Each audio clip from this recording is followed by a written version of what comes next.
Hi, everyone. Tim Goslin here. I'm here with my friend, Jack Landers. He's with Teague Insurance. Jack's been in the business for 20 years, providing commercial insurance to businesses, nonprofits, and then building owners as well.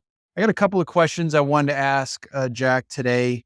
Couple of things. First topic, wanted to talk about something that I've seen where I've got a client, a building owner, and they'll give me an email, a heads up saying, "Hey, Tim, I just got a notice that my insurance provider is no longer providing me insurance on my commercial building.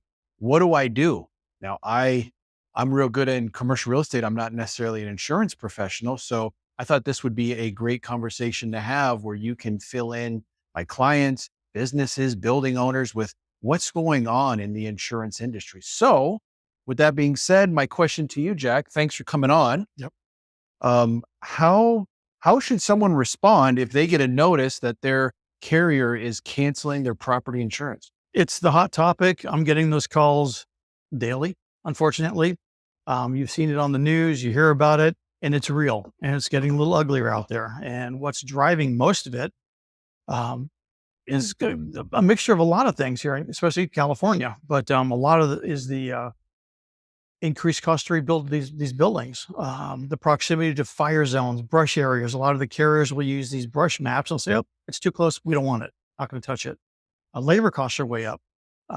Labor shortages, actually lumber materials, they're up like 42% over last year. Right. Supply chain shipping delays, steel mill products cost double compared just a few years ago. And of course, we've had some major disasters, hurricanes, fires, and these reinsurance companies, which I'll discuss later, are scared. They're saying, we can't afford to do this. So the carriers are scared. They've not been able to get the rate increases they've asked for and they need to sustain it. So they said, you know what? We're bleeding money. Well, we're out. The beauty of me, I'm a commercial insurance broker, so I don't represent one company or two. I represent many. So we can find carriers depending on the risk. But it's real. It's getting worse in California. That's really what's driving this thing. So let's talk through what's going to happen to a building owner Mhm. who gets a notice that says your policy is coming to an end on whatever date. And what do they do then? What's their next payment going to look like? What kind of an increase are they going to have? Yeah, we're seeing, if they do get a quote, we're seeing large increases, unfortunately, on the property side. We have some carriers saying, well, we're going to renew you, but just liability only, no coverage for your building, no coverage for your property coverage. Go find it. Which, if it's in a brush area or a hard to place risk, I'll discuss the thing called the California Fair Plan later. They Sure. can get some coverage, but you're looking at triple the cost, 4 times the cost. Sure. So if someone was paying 10 grand in property insurance or 100 grand, Yeah. it's going to go from 10 to 30, from Yeah. 100 to 300,000. That's what we're saying, unfortunately. Wow. Yeah, it's ugly. And then as you and I were talking before we started filming, how can we help out the building owner that's now going to have a 3 times increase on their expense for their insurance? And that's where we talked about how you can look to pass that expense through to the occupant. You're the expert in the lease department. Contact you immediately. Let's review the leases. Let's see what's going on. What's in the lease? Who's responsible for that? Who's responsible for the increase in the building cost? But get hold of the broker immediately. Get them on the hook. Don't wait till last minute. Don't wait till Friday at 5 o'clock for the non-renewal. Be proactive. There are carriers out there. It takes some shopping. It takes a broker to do the hard work to get that replacement in place. But Have you come across a situation? I'm primarily working with a lot of office, industrial, retail owners where they're not able to get property coverage on their assets. 100%. Not naming names, but there's carriers, commercial business carriers like Nationwide, Liberty Mutual, which said, "Hey, we're going to pause right now." Okay. We have some that are being offered just liability only, but no property coverage. So, well, just mentioned the fair plan. They got to get coverage. They got a mortgage on that property. It's required. And it's been a little tougher depending on it. The California Fair Plan, so I'll jump into that real quick. Sure. That's a mechanism, kind of like the California Earthquake Authority, kind of like the insurer of last risk. You can't get coverage for your property coverage. A lot of people, private homeowners, that can't get it, or even businesses, they go to the FAIR plan. With homeowners, there's a limit of $3 million cap on the property. They've been talking for quite a while about raising the commercial building limits to 20 million. Right now it's 7 million, 8 million per building. That's not enough. And it's expensive, and it doesn't happen overnight. You got to be very proactive to get this coverage in place. It takes usually weeks to get it. So that's why I engage the broker quick. Still can probably get liability. And we're seeing kind of an ugly side, which I'll bring up. I feel my heart breaks from the homeowner associations, condo associations, complexes. They're out there and they got their policy, the non-renewal. Hey, we just can't write you. You're on a canyon. Or you got to go to the FAIR plan. What do you tell the unit owners? By the way, our rate went from 100,000 to 400,000. Pay it up. It's real. It's ugly. Which I will bring up because I'm very passionate on protecting business owners, associations. Please. Is the directors and officers coverage. People are going back to the directors, the board members saying, well, you knew about this problem. Didn't you shop around 6 months ago, 4 months ago? And most D&O policies, like $1 million limit. Is that enough? Probably not. So review, it's time to reevaluate. If you're on a board, condo association, HOA, review those policies as well. Happy to do. So let's unpackage that for those of you that may not have picked up what Jack was saying. So in a condo association, you basically have fractional ownership in the entire complex. And those, correct me if I'm wrong at any point, jump in. And the association will have insurance on the actual Building, properties, the structure. the actual structure themselves. Mhm. So the association, the property managers are getting the notices that says, hey, look, your coverage expires in 30 days, 60 days. How much time do they usually get? What does that look like? It's typically they're notified by 60 days normally. There's different rules if the non-renewal, but they usually, actually sometimes 3 months will have a good 90-day notice. So there's time. But what most people do, we're busy running our lives, running our thing. I'll do it tomorrow. Get on it. So that property manager, that president of that board is going to get that 60-day notice, plus or minus. It's all relative. And then they've got to turn around and get insurance somewhere else. And when that insurance somewhere else comes around, it could be 3 to 4 times more. Easily. So then what is the board going to do? They're going to turn around and they're going to pass that expense down to the tenants. In this case, we're talking about associations. Mm-hmm. It's going to get passed down to each of the individual owners of that association. And they could see an increase in the monthly association fees. And then that's where the E&O coverage comes into play, where each of the owners are going to may turn around and say, well, why didn't you give us a heads up on this? And that's where the E&O coverage, where there's potential liability. D&O directors and officers on this. And you have a mortgage on that condo unit. The bank says, we need the building coverage. It's real. It's going to get ugly. It has to happen. You have to have it. So otherwise the lenders it's a big issue. Yeah. So the FAIR plan is there to help. It's not a catch-all personal opinion. It's just a personal opinion. I think we've seen the FAIR plan double in growth in the past 4 years, the capacity. For instance, like Lake Arrowhead, I think they own over 50% of the properties insured by the FAIR plan. One large fire, $7 billion, could wipe it out. Now what happens? Right. So the problem is real. I know the insurance commissioner and the insurance carriers have kind of been butting heads for quite a while. The carriers have been saying, look, we need to be proactive. We need to have a rate increase. Kind of being a political position, you got to appease the consumers. Hey, we're going to keep rates low for you, but you got to keep the insurance companies in business. The more carriers we have, the more competition, usually better rates. Yeah. So it's a tough balance he has. And that's really what's going on the property side. So let's talk about action items. Building owner gets a notice. Their policy is getting canceled. Contact Jack. Jack can turn around and get you a quote from another carrier. Hop on that quickly, because that could take potentially 30 to 60 days. Yeah, absolutely. 30 to 60 days to get a new policy. If you're the building owner, here's something that where I can help you out with is where you take that increased expense, that 3 to 4x expense that you're now going to incur, and you can now pass that expense through to your occupants. Yeah.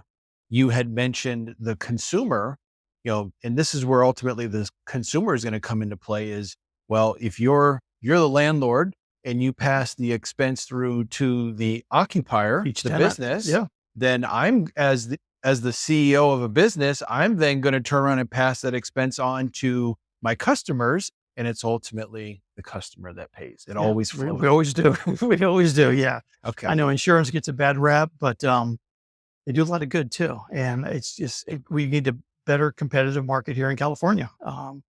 So we'll see what happens. But in the meantime, like I said, yes, be proactive, immediately contact me, your current insurance broker, get on the horn. There are options. And sometimes you may not like the options, but there are options, but it takes legwork. And then That's what we do. there's also going to be opportunities where you can take that expense and pass it through to your tenants. Give me Yeah, a call. I'd be happy to mechanically walk you through that process. absolutely. Jack, the next thing I wanted to talk about, which maybe a lot of our audience here has heard of, I believe it was Allstate and State Farm, Yeah. Farmers Insurance, I think it was. Not Farmers. Yeah. State Farm and Allstate. State Farm, which is, I believe, the largest homeowner writer in California. I'm a commercial guy. We have a personalized department that helps people, but they pulled out. They said enough's enough. They were trying to get a higher rate increases for the insurance commission because rates have to be approved. Yeah. It takes typically 6 months, a year or longer, but they've been on this for quite a while. Nothing really was approved. Maybe a minimal one wasn't enough. So they said, we're out of business. We got to stop writing in California. So they stopped writing homeowners. They stopped writing small business property. And then Allstate looked at their balance sheet and said, wait a minute, we don't want that either. So they stopped as well. So the personal homeowner market is scrambling a little bit too. Yeah, it's real. And at the end of the day, they're scrambling because these policy issuers, they weren't making money. No, they're bleeding money. Yeah, it's not them. It's, people assume that evil insurance companies, most of the time they do a good job. But they're losing billions. So yeah, it's tough. And as I said, it's now onto the commercial side as well. Mhm. Fascinating. Well, here I'd like to transition for a minute, Jack. And when I think, what do I want to be when I grow up? Let's see, an You know, astronaut. yeah, exactly. There's TV shows out there, $1 Million Listing, where there could be some sex appeal and getting into the real estate world. I don't necessarily hear someone say at 15 years old, I want to do insurance. I'm excited. Jack, tell us, how did you get started in this industry 20 years ago? I'm smiling because most people, like you said, don't wake up and say, gosh, don't be an astronaut, a football player, not gonna be in the insurance world. I love what I do. And that sounds corny and that's not a sales line. I don't have the guts to own a business in California, hire people. It takes a lot of guts. So I do my small part in helping them give back and serving them best I can. But that came along actually about 30 years ago. I've been in a commercial over 20 years, but out of college. And I saw some people in that business thinking, I can do that. You're serving people. I love servant leadership. That's kind of one of my role models, what I follow. And as I said, a lot of respect. Business owners, people who run nonprofits, it takes a lot of guts. They have successful relations already in place. They have a good CPA, a good property rep, good attorney. Hopefully I can be their insurance person. Run your business. Keep those people, those trusted advisors around you. I want to be the insurance advocate for them. But that ran into it 30 years ago. And as I joke with people at parties, it's not sexy and exciting. Like, what do you do for a living? I mentioned, insurance. But the stories, and there's not one business or nonprofit that's the same as others. It's been a blast. I know it doesn't sound cool and hip in the insurance world, but I really enjoy what I do. When you think of clients that you're servicing and stories, what's a story that really pops out at you where you were really able to help someone, you made a difference? Share with me a story. I literally, I have hundreds and I protect the innocent with the name. Sure. But there's been many where I've done reviews on policies, and I'm like, oh my gosh, you don't have business income on you, and I got the business, I've added it. There was a fire the next week. They would have been gone. The insurance rebuilt it. They paid the business income, continued. So I feel good. I do my best for my clients. I've had issues where people didn't really realize they needed workers' comp. And I convinced them, look, if I'm not selling anything, you got to have these basic things to do business in California. You got to have the general liability. You have to have your property. You have to have workers' comp. You have an employee, da, da, da. They bought a policy. And of course, guess what happens? A couple employees were injured, seriously injured. Thank goodness they had coverage, or they'd be, who knows what they'd be. So many stories, but it's been it's fun. I'm not leaving California. I know people are upset with California and whatnot, but we got to stick together and take care of the business owners that are in it forever. I mean, we're in it together here. Wow. Thank you so much for sharing that. So literally, you've reviewed a company and the insurance that they have and said, "Hey, look, there's a liability here. You need coverage here." And then literally a week Yeah, later, yeah, you've seen a catastrophe, a fire, big someone time. gets injured, Yeah, and now that decision maker, that founder has been covered as a yeah. result So of thank you you. looking over Yeah, everything. thanks. And there's stories Wow. that, and sometimes insurance gets a bad name. Hey, they didn't cover me. Well, you didn't have the policy in place. That's why I spend a lot of my time, probably half the day, reviewing people's policies. No sales, no pressure, just reviewing it. Happy to do it. Hey, you're great where you are. Stay. You have a good relationship. Or if I can add value, I love discussing. I know I don't want to bore people. Cyber liability. This stuff's real. It's happening. People are getting hacked.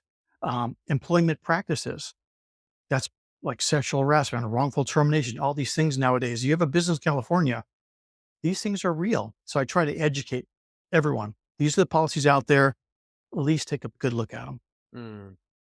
As you reflect on your career in insurance, tell me something you're grateful for as you look back in your career, and you still got a ways to go. But Yeah. when you think gratitude, That, what comes to mind? you mentioned about, did I wake up and say, I want to get in the insurance? I'm very grateful I started this business. A lot of industries have come and gone. Um, I guess I wasn't going to be an astronaut after all. So I'm very grateful that I did choose this career. Honestly, it's worked out great.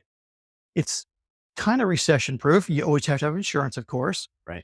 But you just be that, put the client first with what they need. Again, that trusted, you don't use burn out that term, trusted advisor, but that advocate, that business insurance advocate for them.